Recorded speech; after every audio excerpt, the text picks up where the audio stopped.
Bismillahirrahmanirrahim. Assalamualaikum warahmatullahi wabarakatuh.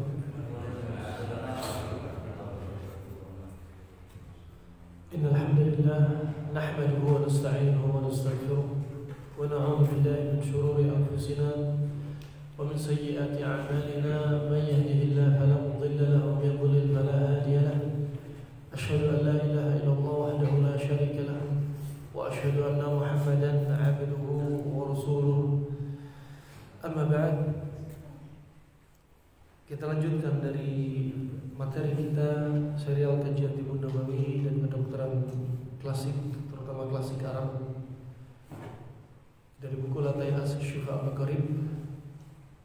Sengaja kami ingin bahas kedokteran Arab klasik karena sudah banyak kalau sisi pembahasan kedokteran Yunani, kedokteran Cina dari teori mereka, dan kedokteran atau ilmu pengobatan tradisional, alternatif dan sebagainya.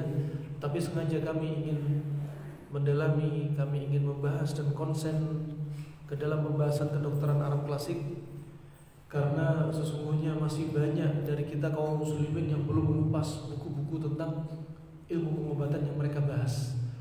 Padahal mereka punya kitab-kitab yang sangat banyak sekali. Ya, ada pun dalam Sahih Bukhari, Sahih Muslim, ya, bukan menjadi buku khusus, ada mereka sebutkan hadis sekitar 100 hadis bicara tentang Tibbun Nabawi. Ya. Pada riwayat Imam Muslim ditambah sekitar 8 hadis tentang Tibbun Nabawi dari riwayat Imam Bukhari. Kemudian ulama-ulama yang setelahnya menjadikan buku-buku khusus dengan judul Tibbun Nabawi. Ya. Di antaranya seperti Al-Hafidh Al-Mustaghfiri, ya. Begitu pula Abu Husain Al-Baghdadi dengan kitabnya Al-Mughni. Begitu pula Ibnu Qayyim rahimahullah, ya, diambil dari Zadul Ma'ad fi Hadi Khairil Ibad jilid keempat, yang kemudian dicetak sendiri dengan judul Tibbun Nabawi, padahal dari Zadul Ma'ad. Kemudian juga Ibnu Muflih, ya, juga ternyata banyak yang mereka ulama besar ternyata faham Tibbun Nabawi. Juga diantaranya Al-Hafidh Ibnu Hajar, Al-Hafidh Ibnu Hajar, ya, yang dia ternyata faham tentang konsep dari mana sakit, dari pusing, pilek, kemudian juga dari suara ngorok, ya, kemudian infeksi paru-paru, kemudian juga nyeri pada jantung. Ternyata dia punya konsep, yang konsep ini ternyata sangat simpel dan mudah untuk dipraktekkan. Ya, yang konsep beliau ambil diantaranya dari hadis Nabi SAW, dari Abu Hurairah radhiyallahu anhu, riwayat Imam Ahmad, juga riwayat Imam Bukhari dalam Adabul Mufrad, disahkan Syekh Al-Albani rahimahullah. Diambil dari hadis Nabi ketika Nabi bersabda, ketika tanya seorang Badu, apakah kau kena pusing? Kemudian orang Badu gak paham apa itu pusing. Kemudian dijawab oleh Nabi SAW bahwasanya pusing itu adalah rihan ya'tharidu fil ras wa yadribu al-asam, adalah uap angin yang menumpuk di kepala dan dia menekan saraf. Coba, konsep yang sangat mudah sekali dari Nabi kemudian dikembangkan. Kemudian juga hadis tentang ramat, yaitu infeksi mata pada konjungtiva, lapisan putih mata. Disebutkan Al-Hafidh Ibnu Hajar bahwa penyebabnya adalah karena apa? Karena uap yang menumpuk di kepala kemudian didorong ke mata, jadilah ramat. Ya, disebutkan oleh Al-Hafidh Ibnu Hajar dalam Fathul Bari tentang syarah tentang ramat. Dalam buku ini, ya, adalah ringkasan yang betul-betul kami kompres, ya, kami jadikan ringkasan sangat kecil, ya, semoga akan menjadi perantara kesehatan kaum muslimin pada khususnya dan umat manusia pada umumnya, dengan ringkasan yang sangat padat sehingga mudah dipahami. Nah, dan kemudian ulama-ulama yang berikutnya sampai pada zamannya Imam Asyuti. Dan Imam Asyuti yang meninggal tahun 900-an Hijriah ini, beliau termasuk ulama yang paling lengkap mengumpulkan kitab Tibbun Nabawi. dari hadis-hadis riwayat Imam Bukhari, Imam Muslim sampai di zaman beliau kumpulkan. Ya, beliau kumpulkan dengan judul kitab yang sangat banyak sekali, dan beliau juga konsen dalam ilmu pengobatan tibbun nabawi. Nah, kalau kita perhatikan, ya, mereka menulis kitab bukanlah hanya sekedar menulis kitab. Pasti harapan mereka, cita-cita mereka, kitab yang mereka tulis bisa sampai kepada orang-orang yang akan datang. Termasuk orang-orang yang akan datang itu adalah seperti kita. Nah, kalau kitab ini tidak dibahas, tentunya apa? Akan menjadi ganjalan dari harapan atau cita-cita mereka. Ya, tidak sampai pesan-pesan mereka kepada kita. Nah, sebagaimana kalau kita praktekkan ya konsep mereka dalam ilmu pengobatan, ketika kita aplikasikan di musim pandemi, betul-betul konsep mereka sangat mujarrab. Ya, dengan konsep mereka sangat mujarrab, dengan efektif, efisien, gak butuh biaya mahal, ternyata caranya mudah, ya. Dan subhanallah banyak kaum muslimin yang kemudian sembuh dari penyakit atau terjauhkan dari dampak wabah. Nah, tentunya apa? Ada konsepnya. Orang sehat tetap sehat, ada sebabnya. Ya, sebabnya apa? Sebabnya belajar seperti yang mereka telah dalamin dari ilmu-ilmu para ulama klasik, dari ilmu pengobatan. Ya, sebabnya orang sehat kemudian sakit, ya, ada sebabnya, perantara sebab. Kemudian orang sakit menjadi sehat juga ada perantara sebabnya. Orang sakit tetap sakit, ya, seperti katakan COVID tetap long COVID. Kenapa? Ya ada sebabnya. Ya, semua Allah jadikan segala sesuatu dengan sebab. Barang siapa yang mengingkari sebab, berarti dia telah mencela Allah Subhanahu wa taala. Kemudian pada pertemuan kita kali ini kita akan masuk dalam buku Latai Ashifa Al-Qarib pada halaman ke-13. Pada halaman ke-13 disebutkan oleh Syekh Shalih Al-Fauzan bahwasanya kalau kita lihat hadis al-mu'min al-qawi khairun wa ahabbu ila Allah min al-mu'min al-dha'if wa fi kulli khair, ya, bahwasanya seorang mukmin yang kuat lebih baik dan lebih dicinta di sisi Allah dari seorang mukmin yang lemah, ya, dari seorang mukmin yang lemah. Dan pada semua masing-masing itu terdapat padanya kebaikan. Terdapat kebaikan. Tetapi apa? Yang paling baik adalah mukmin yang kuat. Paling baik dan paling dicinta di sisi Allah Subhanahu wa taala. Ya. Kemudian untuk menjadi mukmin yang kuat, tentunya apa? Didukung beberapa faktor. Mukmin kuat didukung oleh beberapa faktor. Di antaranya apa? Cari teman-teman yang saleh. Ya, cari teman-teman yang saleh. Di antara faktor berikutnya apa juga di antaranya, ya, dia juga punya fasilitas, misalkan tunggangan atau kendaraan untuk bisa mendapatkan majelis-majelis ilmu, ya, itu juga fasilitas. Jadi mukmin yang imannya tetap kuat, juga mukmin yang kuat dia menyediakan waktunya untuk apa? Untuk bermajelis ilmu, untuk bertemu dengan teman-teman yang saleh, untuk bisa beribadah. Juga butuh apa? Mengkorbankan waktu. Juga diantaranya untuk jadi apa? Mukmin yang kuat. Juga apa? Diantaranya didukung dengan ibadah yang kuat. Ya. Dan ibadah yang kuat gak lepas dari apa? Fisik yang kuat. Ya. Dengan fisik yang kuat. Ya, subhanallah, Nabi SAW kalau sholat malam, masya Allah, sholat malamnya sampai kedua kakinya bengkak-bengkak. Padahal sudah dijamin masuk surga, tapi masih juga sholat malam sampai bengkak-bengkak kakinya. Kita gak dijamin masuk surga, sholat malam bukan karena bacaannya panjang-panjang, ya, kaki kedua bengkak bukan karena bacaan panjang, tapi karena asam urat, gagal jantung, ya, rematik, ya, macam-macam, ya. Ini rahmatullah jami'an. Tentunya fisik yang kuat, ya, sebagai perantara untuk apa? Iman kuat, ya, baru dicintai di sisi Allah Subhanahu wa taala. Orang yang fisiknya lemah sakit, dosanya dihapus. Itu juga baik. Wa fi kullin khair. Itu juga baik. Nah, tapi kalau subhanallah contoh orang sakit kena stroke, nasallallahu alaihi, kena stroke, kalau sudah kena stroke enggak bisa ke masjid. nggak bisa sering ketemu sama teman-teman yang soleh, yang bisa menjaga keimanannya, ya saling mengingatkan. Nggak bisa juga dia ikut kajian, naik kendaraan lagi, ya motoran lagi, naudzubillah. Nggak bisa juga dia puasa sebagaimana biasanya, nggak bisa juga dia silaturahmi yang diantaranya sebab untuk menambah umur dan rezeki dia. Gak bisa lagi dia, ya banyak pintu kebaikan akan tertutup gara-gara apa? Dia sakit. Ya subhanallah, ini perlu ditadabburi. Banyak kalau orang bilang udah makan-makan, semua makanan ini halal, makanan gak akan bikin penyakit, halal itu gak akan bikin penyakit. Penyakit hanya ada di laboratorium, hanya ada di rumah sakit. Ya syukur kalau sakitnya cuma apa?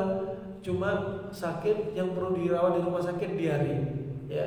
Kalau sakitnya subhanallah stroke langsung meninggal. Nasallallahu alaihi. Ya.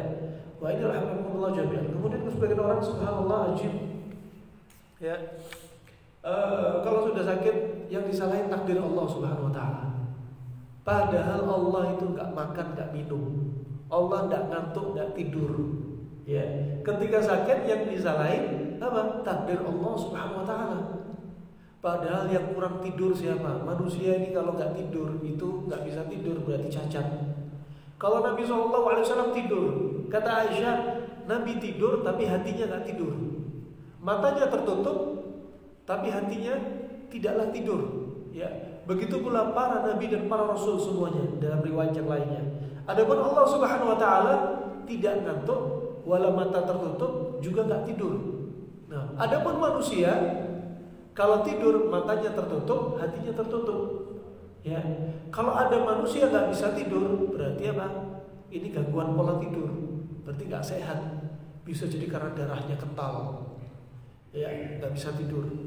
Bisa jadi karena sesek, nggak bisa tidur. Bisa jadi karena dia menyimpan dendam, nggak bisa tidur. Bisa jadi dia karena non medis diganggu oleh kaum jin, nggak bisa tidur. Ini menunjukkan apa? Gak cacat kita, gak sempurna kita orang ini. Ya, manusia ini gak sempurna. Allah sempurna. Ya, dan gak pantas bagi Allah Subhanahu wa taala untuk tidur. Nah, innallaha la yanam wa la yanbaghi an yanam. Gak pantas bagi Allah untuk tidur, dan Allah gak tidur, Allah gak ngantuk. Nah, adapun manusia gak bisa, gak boleh nyamai Allah Subhanahu wa taala. Ya. Adapun Nabi SAW itu kekhususan Nabi, matanya tertutup tapi hatinya gak lalai, gak tidur. Ini rahmatullah jami'an. Maka apa? Lifestyle, gaya hidup kita, dari tidur kita akan menyebabkan kita sering sakit. Kalau kita nggak mengatur pola tidur kita, istirahat kita, pola makan kita. Nabi SAW mengambil sebab dengan fisiknya yang masya Allah ajib. Fisiknya Nabi SAW semalam bisa mendatangi 9 istrinya. Nabi SAW usianya di atas 54 tahun ketika ditantang oleh Rukanah, ya seorang Badu yang diajak masuk Islam, yang dia mensyaratkan, saya masuk Islam kalau kamu bisa menjatuhkan saya. Ditantang gulat Nabi, dan Nabi bisa menjatuhkan dia, masya Allah. Dan Nabi SAW yang ketika sakitnya, ketika menjelang wafatnya, ketika dipegang oleh seorang sahabat berkata, ya Rasulullah, demam yang kau rasa tinggi sekali. Kemudian kata Rasulullah apa? Demam yang kau rasa seperti dua di antara kalian. Ini fisiknya Nabi SAW, tapi Nabi tetap menjaga pola makan, istirahatnya. Ya, Nabi sudah dijamin masuk surga, tetap jaga ibadahnya. Ketika kakinya bengkak, ditanya oleh Aisyah, ya Rasulullah, ya kaki kamu sudah bengkak-bengkak. Ya, apa kata Rasulullah? Ya Aisyah, apa aku nggak boleh jadi seorang hamba yang bersyukur? Ya, wah kita tentunya yang banyak kufur nikmat ini harus lebih banyak ibadah. Ya, sebagai apa? Manifestasi syukurnya kita kepada Allah Subhanahu Wa Taala. Kemudian, rahmatullah jami'an. Syekh Shalih Al-Fauzan menyebutkan demikian. Ya. Wah, di antara untuk kuat iman ternyata butuh faktor apa? Pendukung kuat fisik. Jangan sampai ketika sudah sakit disalahin takdir Allah Subhanahu wa taala. Ya. Allah enggak makan, enggak minum. Yang gangguan pola tidur kita, yang kemudian kita sakit karena kurang tidur, ya akhirnya disalahin Allah Subhanahu wa taala. Coba kebiasaan Nabi setelah sholat isya istirahat, ya makanya sahabat berkata, nah Nabi sallallahu alaihi wasallam anin naum qabla isya wal kalam ba'da isya. Nabi itu melarang, membenci orang yang tidur sebelum sholat isya dan banyak bicara setelah sholat isya. Menunjukkan apa? Kebiasaan Nabi tidur di awal malam. Tubuh kita perlu diistirahatkan. Ada saatnya makan. Kalau makan jangan banyak-banyak. Ada saatnya perlu diistirahatkan. Zaman sekarang, masya Allah, makan ngemil, gak ada ceritanya perut kosong. Ya, walaupun Ramadan, masya Allah puasa, malamnya ajib. Ya, malamnya balas dendam. Ya, maghrib buka puasa, habis makan kurma, masya Allah minum es buah, masya Allah tambah lagi gorengan, tambah lagi nasi. Ada habis itu sholat maghrib, ronde kedua. Ya, habis sholat isya tambah lagi makan kolak, habis tadarusan tambah lagi makan sampai sahur, gak ada ceritanya perut kosong aja. Ini puasa apa balas dendam nih? Nah, ini rahmatullah jami'an. Ya, kalau kita tadabburi kebiasaan Nabi SAW, coba. Nah, makanya Allah jadikan apa? Laqad kana lakum fi Rasulillahi uswatun hasanah. Ya, telah kami jadikan bagi kalian semua, bagi anda semua pada diri Rasulullah itu apa? Uswah hasanah, contoh yang baik dari sisi agama ataupun dari sisi dunianya. Kita perhatikan, ya. Kemudian kata Syekh Shalal Fauzan, wa'iddu lahum mastata'tum min quwwah wa min ribatil khail turhibuna bihi aduwallahu wa aduwakum. Kata Allah Subhanahu wa taala dalam firman dalam surah Al-Anfal 60 ini, ya, dan siapkanlah untuk menghadapi mereka, yaitu musuh-musuh Allah, kekuatan apa saja yang anda sanggupi dari kuda-kuda yang ditambat, ya, untuk berperang dengan persiapan kamu menggentarkan musuh Allah dan musuhmu. Ya, di sini juga perlu disiapkan kendaraan, ya, kuda-kuda, juga perlu disiapkan fisik, juga perlu disiapkan harta, ya, untuk berjihad fisabilillah. Nah, coba bayangin, masya Allah, jihad fisabilillah ditegakkan. Kaum muslimin sudah dikepung. Kalau kaum muslimin sudah dikepung, jihad hukumnya fardu ain. Ya, bahkan bagi kaum wanita juga ikut berjihad kalau sudah kondisinya dikepung. Ya, kalau nggak dikepung nggak wajib bagi wanita, nggak wajib bagi orang lansia, bagi anak-anak. Tapi kalau sudah dikepung wajib bagi semua, fardu ain. Wah, subhanallah, ini badannya gemuk, ya, obesitas. Mau maju nggak bisa, sesek. Mau mundur nggak bisa, sesek. Udah gali lubang aja, masukin tubuh, pegang pedang, ya, udah perang. Ya. Seperti yang dilakukan sahabat. Salah seorang sahabat ini, masya Allah, kalau melihat pedang dia ketakutan. Padahal ancamannya kalau mundur dari medan perang, ancamannya apa? Jahannam, termasuk dosa besar. Nah, maka sahabat ini melihat takutnya perkara dia mundur dari medan perang.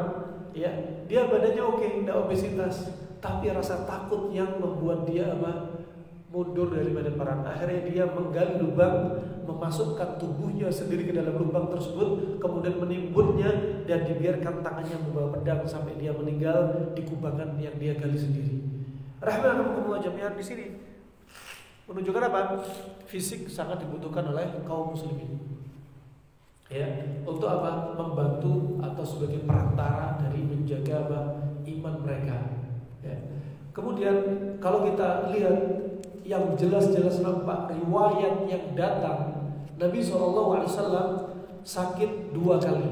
Ini yang dalam riwayat yang betul-betul disebutkan. Adapun yang lainnya bisa jadi Nabi pernah sakit dalam momen yang lainnya, tapi nggak disebutkan seperti dalam riwayat ini. Ya, adapun riwayat yang sabit yang disebutkan sebagai contoh saja, bahwasanya Nabi SAW sakitnya yang disebutkan dalam riwayat ini, ya, adalah sakitnya penyebabnya itu pun dari luar, bukan dari dalam tubuh Nabi SAW langsung, dari luar. Seperti apa? Nabi pernah sakit disengat kalajengking, ya, sakit disengat kalajengking. Penyebabnya dari mana? Dari luar, bukan dari dalam tubuh Nabi. Ya, kemudian Nabi minta apa? Nabi minta air dingin dan garam. Kemudian sengatan tadi di jempolnya Nabi direndam dengan air dan garam. Itu ajib. Padahal Nabi gak belajar ilmu rumus kimia. Tapi apa? Karena pengobatan dari Nabi, dari wahyu, sudah Nabi tinggal menyampaikan apa yang didengar dari malaikat Jibril. Malaikat Jibril langsung dari Allah. Waktu itu apa? Waktu itu langsung Nabi SAW minta air dingin sama garam. Air dingin untuk mendinginkan racun kalajengking yang sifatnya panas, dan garam untuk menyerap apa? Serum protein racunnya kalajengking. Yang serum ini termasuk air, sehingga apa? NaCl garam akan mengikat air, jadinya NaOH. Ajib.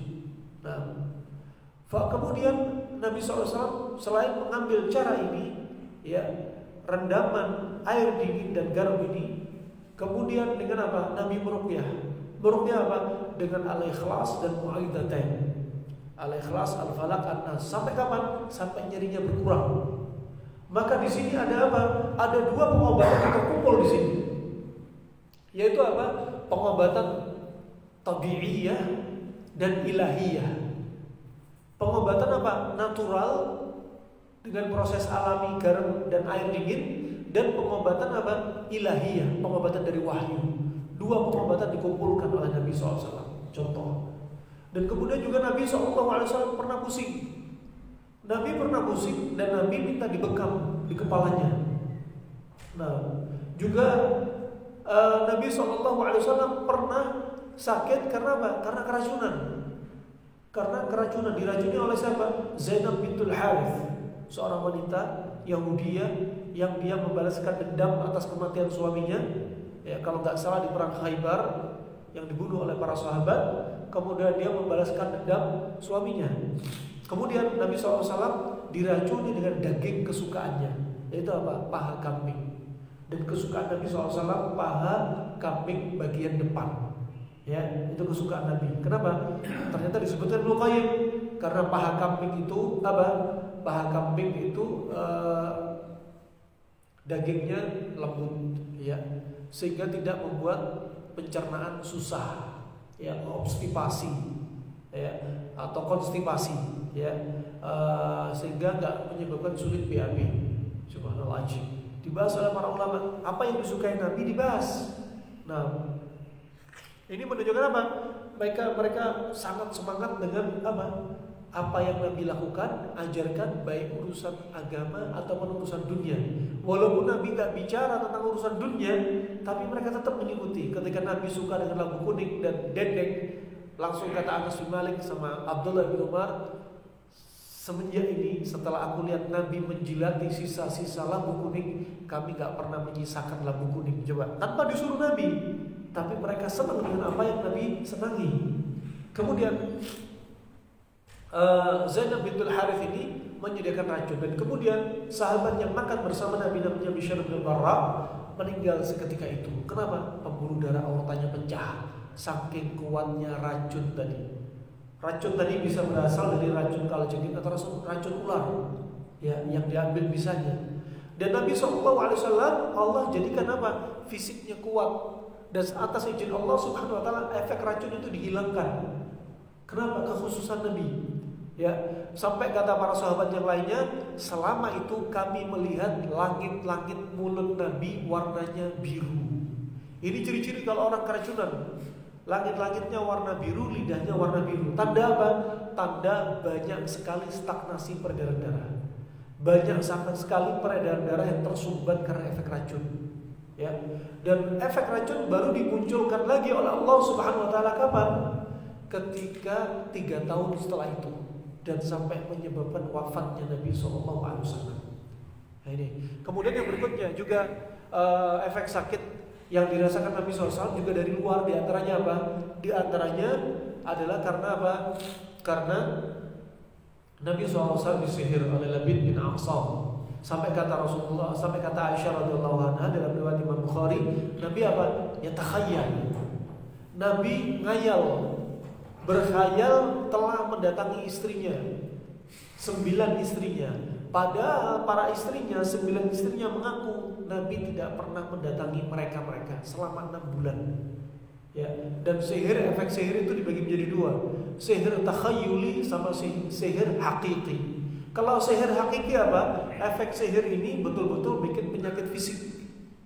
Bikin penyakit kanker, kanker payudara, kanker rahim, kanker gondok, bikin stroke. Ya, subhanallah, sampai subhanallah orang yang kena sihir hasil laboratoriumnya bisa kacau diperiksa di laboratorium. Ya, bisa dibikin kacau, subhanallah, dahsyat. Ini apa? Efek fisik. Ya, adapun yang dialami Nabi SAW efek apa? Efek khayalan. Efek khayalan. Begitu pula apa? Khayalan yang dibikin oleh para tukang sihirnya Fir'aun. Ketika melemparkan tali ditampakkan di depan mata manusia, apa? Itu adalah seekor ular, padahal tali. Ini sihir takhayyul. Ya. Ini rahimahullah jami'an. Dan Nabi SAW pernah sakit. Rata-rata sakit yang dialami Nabi itu sakitnya dari luar, sebab dari luar. Nah, Nabi SAW menjaga makanannya. Ya. Nabi kalau nggak suka makanan nggak dimakan. Ya, ini termasuk konsep kesehatan. Jangan paksa makanan yang Anda nggak suka karena sungkan, enggan dengan tuan rumah Anda makan makanan yang mereka hidangkan yang Anda nggak suka. Ini bukan termasuk konsep, ya, konsep yang dipegang Nabi SAW. Nah, banyak sekali diantaranya yang menunjukkan bahwa Nabi itu sakit rata-rata ternyata sebabnya dari luar. Wallahu a'lam bishawab. Kemudian juga Anda lihat pada halaman berikutnya, halaman 14, sebagaimana kita sebutkan dari riwayat Abu Hurairah tentang kisah seorang badu, ya, yang badu ini badannya keker, ya. Laki-laki badu ini badannya keker, saking kekernya dan kuat fisiknya. Nabi melihat, Nabi takjub, ya. Nabi takjub dengan laki-laki ini. Orang Badu ini Masya Allah ya, mereka sering berpindah-pindah, nomaden. Dan selama kami di sana, zaman ini ya, bukan zaman masa Nabi, zaman sekarang, kami dapati Badu di Yaman, gak ada ceritanya makan minuman instan yang tinggal di gunung ya. Pernah kami naik gunung, gunung ini gak ada pohon, ya hanya batu-batuan, warnanya hitam semua. Kemudian turun gunung. Kami nggak tahu ketika turun gunung, subhanallah di belakang kami ada orang nembak pakai AK-47 nembak ke atas, dang, wah kabur. Ternyata apa? Ternyata di bawah gunung itu ada sebuah goa, itu tempat tinggalnya orang Badu. Tinggal di goa, tinggal ditutup dengan batu-batuan, nggak ada listrik, pakai lampu. Zaman sekarang ini masih ada. Dan mereka betul-betul primitif, jauh dari Islam. Makanya Nabi bersabda dalam Adabul Mufrad dengan sanad yang sahih, man bada Java, barang siapa tinggal di kampung Badu maka hatinya keras. Kenapa? Jauh dari ilmu. Makanya Nabi menganjurkan orang yang tinggal di kampung Badu untuk hijrah di perkotaan. Kenapa? Kota itu tempatnya ilmu. Subhanallah, kebayang makanan mereka seperti apa? Setiap hari, hampir tiap hari, susu kambing, susu onta. Gak ada susu kaleng, susu kotak. Ya. Kemudian setiap hari makanannya apa? Kambing, zaitun, kurma, onta. Subhanallah, ajib. Ya, nggak heran kami pernah berjumpa dengan seorang dokter kepala puskesmas. Ketika kami ziarah ke rumahnya, dia berkata, "Wallah," katanya, "saya pernah nyuntik anak-anak umur 12 tahun. Kami suntik jarumnya patah 2 kali. Ganti suntikan jarumnya patah." Subhanallah. Kemudian ada yang subhanallah, ada seorang laki-laki yang dioperasi, ada masalah perutnya, ya, usus buntu atau apa gitu ya. Kemudian dibius, gak pingsan di kamar operasi. Ternyata rahasianya apa? Susu onta. Subhanallah, ajib. Nah, ini subhanallah termasuk penjajahan orang Arab zaman sekarang. Orang Arab dimanjakan sampai detik ini di semua negeri Arab, dimanjakan dengan makan minuman instan. Nggak heran kalau mereka sekarang di antara Mekah dan Jeddah, Anda lihat di situ ada rumah sakit yang panjangnya hampir 500 meter, gedung semua. Itu rumah sakit hanya untuk satu penyakit, bukan semua penyakit. Rumah sakit khusus kencing manis. Ya, dan ketika kami dapati, ya, orang dari Madinah yang melihat rumah sakit tersebut, dia mengatakan satu pun nggak ada yang sembuh dari kencing manis. Ajib. Kenapa? Karena pola makan.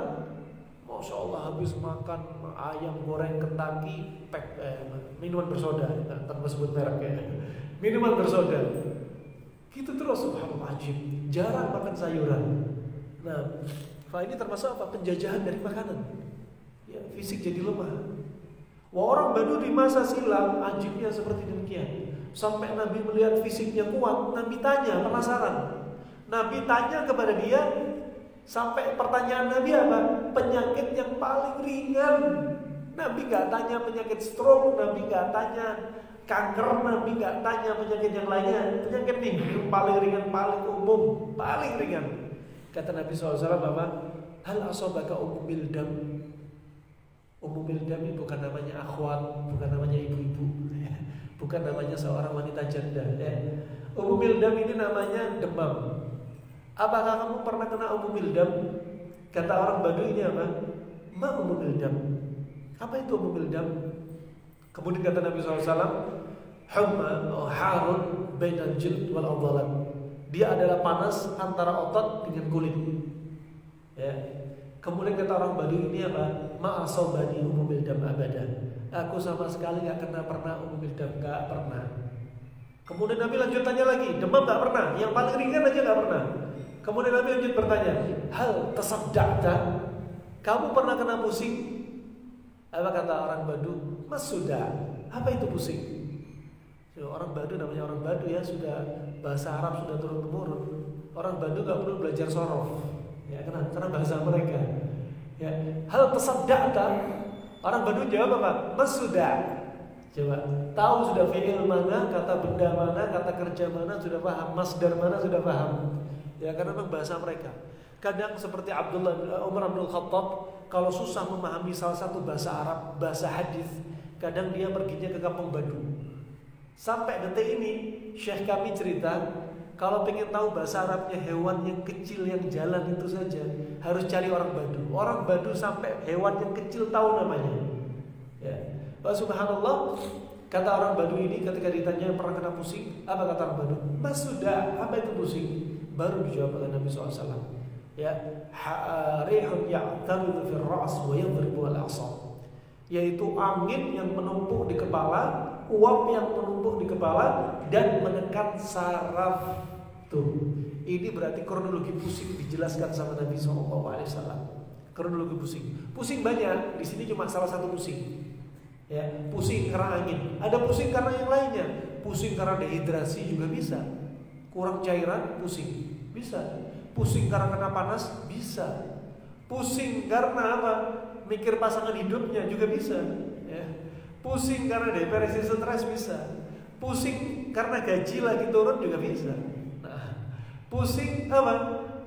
Karena cinta ditolak juga bisa. Nah, pusing sebabnya banyak. Ya, adapun di sini pusing yang disebabkan salah satunya adalah karena uap angin. Ada pusing karena salah posisi tidur, namanya tension headache. Nah, adapun pusing yang karena angin cocok dengan penjelasan ini seperti apa? Kalau teori klasik melihat vertigo, migrain termasuk pusing karena angin. Juga termasuk apa? Stroke. Stroke itu pusing karena angin. Ya, lumpuh karena angin. Juga termasuk apa? Di antaranya Bell palsy, buka merok, juga ada karena angin. Maka obatnya apa? Keluarin angin. Ya, makanya ada pengobatan Cina. Cina punya resep, ya resep ini apa? Resep herbal mereka salah satunya apa? Bahannya ternyata limpa atau livernya ular untuk mengusir angin di kepala. Karena konsepnya apa? Ada uap, angin di kepala, keluarin pakai apa? Liver limpahnya ular. Ya, kalau masih banyak cara yang halal, kenapa pakai cara yang haram? Ya, kalau mereka nggak peduli halal haram, tapi umat Islam peduli dengan halal haram, walaupun berobat tetap pakai yang halal. Allah tidak jadikan obat pada sesuatu yang Allah haramkan. Ya, nah, wah ini rahmatullah. Akhirnya apa? Disebutkan kronologinya pusing seperti ini. Ya, setelah laki-laki Badu ini pergi dari Nabi SAW, kemudian apa? Kata Nabi berkata kepada para sahabat radhiyallahu anhum ajma'in, kalau kalian ingin melihat ciri-ciri penghuni neraka, lihat orang Badu tadi. Seumur hidupnya tak pernah sakit. Berarti apa? Kabar dari Allah. Beruntunglah anda yang pernah sakit. Tapi jangan berdalil biar saya gak usah sembuh-sembuh gak apa, biar menghapus dosa saya. Ya salah juga. Kita tetap ngambil apa? Sebab yang dari sakit untuk apa? Untuk sehat. Ya, yang sakit untuk sehat. Ya, harus cepat move on. Nah, dosa kita dihapuskan dari sakit, tapi kita juga tetap apa? Ngambil sebab biar apa? Biar sembuh dari penyakit. Ya. Ini rahmani wa rahimakumullah jami'an. Dari sini Nabi bertanya, orang Badu ini yang ajib kuat nih orang Badu ini. Ya, ditanyai penyakit apapun nggak pernah sakit. Kenapa? Karena fisiknya kuat. Ya. Dan tetapi kuat-kuatnya mereka, Nabi juga kuat ketika ditantang Rukana, seorang Badu yang menggembala kambing. Nabi sambil mengajak dia masuk Islam sambil sambil guyon sama dia, sama orang Badu ini. Kenapa? Ini termasuk hikmah dalam berdakwah. Ya, nggak perlu dakwah itu keras-keras.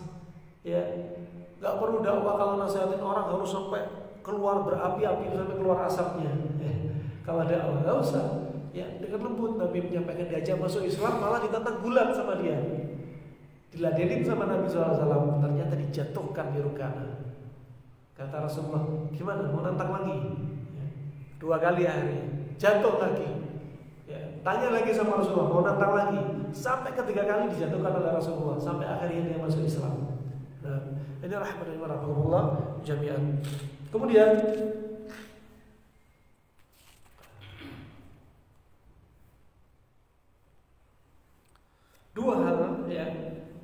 dua bentuk kasih sayang Allah Subhanahu wa taala. Sekaligus di antaranya? Allah berikan kesehatan dan kekuatan untuk kita beribadah kepadanya. Ini kecintaan Allah. Dalam lafaz hadis disebutkan,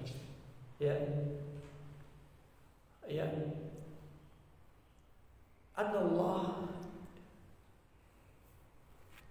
idza yuhibbu abdan yahmi fid dunya. Bahwasanya Allah jika mencintai seorang hamba, Allah akan jaga dia di dunia. Coba, Allah jika mencintai seorang hamba, Allah akan jaga dia di dunia. Dijaga dari apa? Dijaga dari fitnah dunia, dijaga dari syahwat dunia, dijaga dari kesesatan, dijaga dari perkara yang menyimpang. Dijaga oleh Allah Subhanahu wa taala. Kama yahmi ahadukum, sebagaimana salah seorang dari Anda menjaga salah seorang yang lainnya sakimahu alma. Di sini ada hadis yang Masya Allah, hadis ini menunjukkan beberapa faedah yang besar terkait dengan konsep sehat dan sakit. Coba, Allah jika mencintai seorang hamba, Allah akan jaga dia. Allah akan jaga dia. Bagaimana penjagaan Allah? Dimisalkan penjagaan Allah seperti apa? Jika kita mendapati saudara kita dalam keadaan sakit, kita akan menasihati orang sakit ini dengan apa? Dengan nasihat, hati-hati, jangan makan ini, jangan makan itu, hati-hati dari pantangan. Kalau dalam lafaz hadis ini, itu riwayat yang lainnya, dalam lafaz hadis ini, hati-hati dari air. Kenapa? Disebutkan oleh para ulama. Kita menasihati seseorang dari air. Air apa? Air ternyata kalau berlebihan bisa menimbulkan penyakit. Jika kurang bisa nimbulin penyakit. Air jika dikonsumsi di waktu nggak tepat bisa bikin penyakit. Coba aja. Tidur di malam hari jam 8 malam ke atas, kita nggak bagus untuk makan, minum, makan juga buah-buahan nggak bagus. Air saja nggak direkomendasi. Kenapa? Di malam hari waktu istirahat, pencernaan kita nggak maksimal. Ternyata minum airnya kita yang banyak di malam hari bikin masalah kesehatan. Tubuh kita jadi lembab, dan air buat apa? Banyak lendir di perut, di lambung, coba aja. Kemudian minum air berlebihan juga nggak boleh. Makanya cara menasihati tentang air aja di sini disebut dalam hadis. Bagaimana cara Allah menjaga seseorang di dunia? Seperti Anda menjaga seseorang dari bahayanya air. Makanya Allah berfirman, wa kulu washrabu wa la tusrifu. Makan dan minumlah, jangan berlebih-lebihan. Bukan hanya makan yang berlebih-lebihan yang gak disuka, tapi minum berlebihan juga gak disuka. Minum berlebihan ternyata menimbulkan bahaya. Menyebabkan apa? Menyebabkan tubuh kita semakin dingin kayak air. Kata Al-Hafidh, kata Imam Az-Zurnuji dalam kitabnya Ta'lim ulama tahun 100 Hijriah, orang yang banyak minum air, sifat tubuh dia kayak air. Dia akan menjadi pemalas. Coba bayangin, kadang kita salah mindset. Ibu-ibu juga demikian, salah mindset. Banyak minum air, Bu. Banyak minum air itu sehat. Tunggu dulu, untuk siapa? Kalau ibu-ibu di rumah hidup di bawah AC, gak pernah olahraga, ya, apalagi ada ART, hanya santai di rumah. Nih, jangan salahkan istri Anda kalau Anda gak mendidik istri Anda, walaupun dari perkara makan dan minum. Istri Anda ternyata jadi wanita yang fragile, gak bisa melayani suami, dingin, ya, gak ada panas-panasnya untuk ngajak suami, ya. Karena siapa yang salah? Anda gak kasih tahu istri Anda, jangan banyak minum, Bu. Ya. Oh, kan katanya bagus minum air sehari 2 liter, 3 liter. Bagus untuk Pak Tani yang kerja di bawah terik matahari. Bagus untuk orang kerja, masuk dan keluar sama. Lah ini masuk banyak, keluarnya gak ada. Akhirnya tubuh dia kayak air. Kata Abu Husain al-Baghdadi, ulama tahun 425 Hijriah, yang meninggal 425 Hijriah, dia mengatakan, kalau sudah tubuh dingin lembab, otak ikut dingin lembab. Akhirnya apa? Ngafal Al-Quran gak masuk. Daya ingat lemah, memori lemah, konsentrasi lemah. Kemudian apa? Akan menyebabkan kekuatan di ranjang juga lemah. Coba dibahas begitu detailnya juga, ajaib. Ya.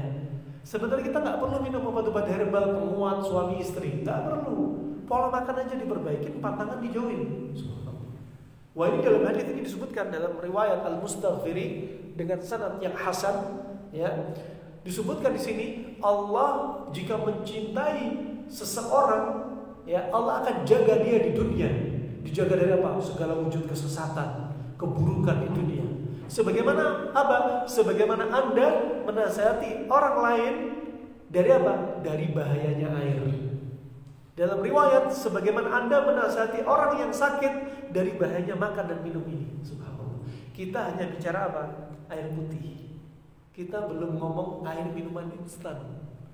Ya, beberapa waktu lalu ada orang yang sibuk dalam pekerjaan, beliau lulusan Amerika, belajar tentang apa? Perawatan air.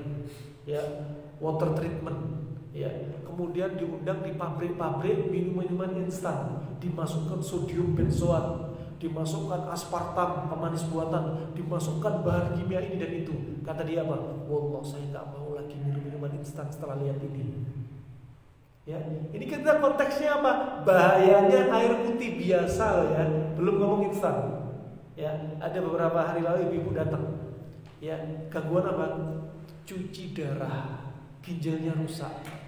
Kenapa? 1 hari minum ya minuman kotak kemasan. Hanya beberapa lama kena ginjalnya, harus cuci darah. Coba aja. Anak kecil zaman sekarang juga demikian. Umur 9 tahun saja, 9 tahun saja minum kemasan yang di jus sama es batu, di blended ya. Kemudian apa? Rutin 1 hari 3 bungkus. 9 bulan cuci darah. Ada yang selamat, ada yang nggak selamat. Yang nggak selamat sudah innalillahi wa inna ilaihi raji'un. Nah, makanya orang tua juga akan dihisab. Kullukum ra'in wa kullukum mas'ulun an ra'iyati. Begitu pula wanita juga demikian akan dihisab. Kenapa? Wanita sebagai pemimpin atas keluarganya. Makanya jangan kasih anak-anak jajan uang saku untuk jajan sembarangan. Sediakan di rumah Anda. Mending Anda beli apa? Sari tebu, simpan di kulkas. Mau dikonsumsi, cairin dulu. Ya, mending Anda beli kismis, beli kurma, ya, beli buah-buahan. Sebagai apa? Pengganti cemilan apa? Mereka berupa permen, ya, kemudian ya, cemilan-cemilan yang instan. Alhamdulillah, Allah ngeri banget. Ya, Allah asalnya Allah jadi tubuh kita sehat. Sampai kita di yaumul qiyamah akan diminta tanggung jawab. Tsumma la tus'aluna yawma idzin 'anil na'im. Dan nanti Anda semua akan ditanya tentang kenikmatan. Diminta tanggung jawab. Termasuk apa? Nikmat sehat. Termasuk anak kecil yang belum balik. Dia nggak tahu, nggak punya akal menentukan mana sehat, mana sakit, mana baik, mana buruk, mana halal, mana haram. Orang tua yang akan diminta tanggung jawab. Anak lahir dalam keadaan sehat walafiat. Ya, yang bikin sakit siapa? Ternyata bapak ibunya. Ya, kullu mauludin yuladu 'ala al-fitrah hatta yuhawidani yumajjisani aw yunassirani. Semua anak dilahirkan dalam keadaan fitrah. Fitrahnya apa? Tauhid. Ya. Al-fitrah, bersih, gak ada dosa. Sampai apa? Sampai anak ini mau dijadikan majusi, mau dijadikan Nasrani ataupun Yahudi, tergantung bapak ibunya. Sama. Anak ini dalam keadaan sebelumnya apa? Ususnya bersih, kulitnya bersih, matanya cemerlang, masya Allah, ginjalnya bersih, ya, peredaran darah bersih, semuanya bersih. Sampai bapak ibunya ngasih masukan apa? Nutrisi ke dalam mulut si anak. Ya. Nah, ini rahmatullah, karena waktu sudah mepet, masih ada jadwal berikutnya di Tangerang, ya. Maka sisa waktu ada 1-2 pertanyaan. Tafadhol, barakallahu fikum. Jangan lupa sekarang kita masuk halaman 17. 2 halaman aja hari ini. Barakallahu fikum. Baik, ada pertanyaan? Tafadhol.